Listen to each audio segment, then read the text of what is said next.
Thank you very much. What I would like to do is just to give you an insight into my life over the last few years, and maybe you can just get an appreciation of why I'm still here.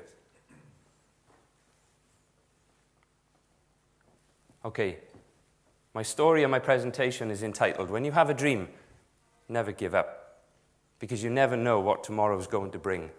And for me now as a disabled person, I look back on my life and I'm very appreciative of the life that I've had.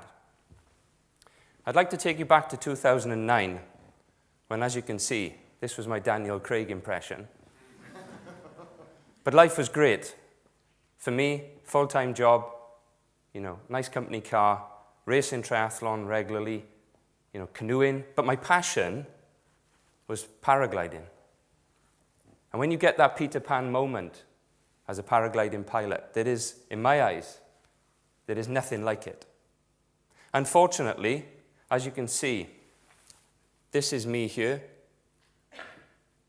Unfortunately, 2 hours after this photograph was taken, I was flying just among this area here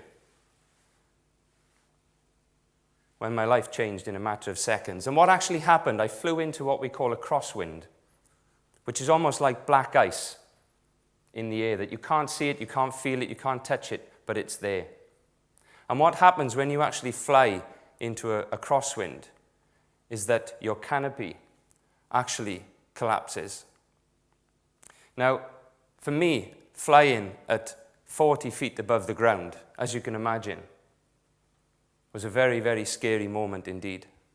Now, when I actually hit the floor, after my canopy collapsed, I didn't realize the actual severity of my injury.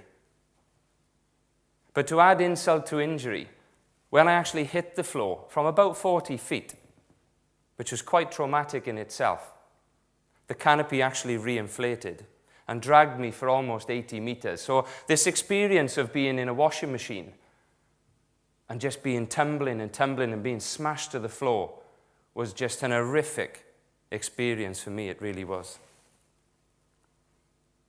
When I actually finally stopped tumbling and I'm lying on the floor looking up at the sun and the blue sky and thinking to myself, wow, that was really, really close. I'm just so lucky that I'm still alive. And then I tried to sit up.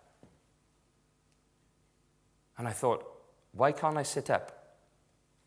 Why can't I move my legs? Because you're trained as a paragliding pilot to unclip your harness and pull in the canopy when you crash. But this feeling of being velcroed to the floor was so, so scary.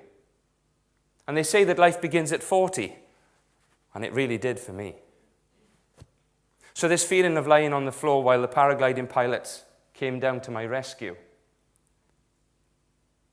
was such a life-changing experience for me. So one of the paragliding pilots radioed for the Wales Air Ambulance, and as you can see from this photograph here, they treated me immediately, not knowing the severity of my injury. So after maybe 40 minutes of treating me and stabilizing me onto this spinal board very, very carefully, because I kept saying to the paramedic, I can't feel my legs. It's okay, you're in good hands. So immediately, they airlifted me off to hospital. And within maybe 15, maybe 20 minutes, I'm actually being treated by possibly the best healthcare service in the world. And I kept saying to the consultant, can you just tell me what I've done? Because I can't feel my legs and I cannot sit up. And the consultant said to me, look, we need to get you into the MRI. We need to get you to have an X-ray so we know exactly what you've done.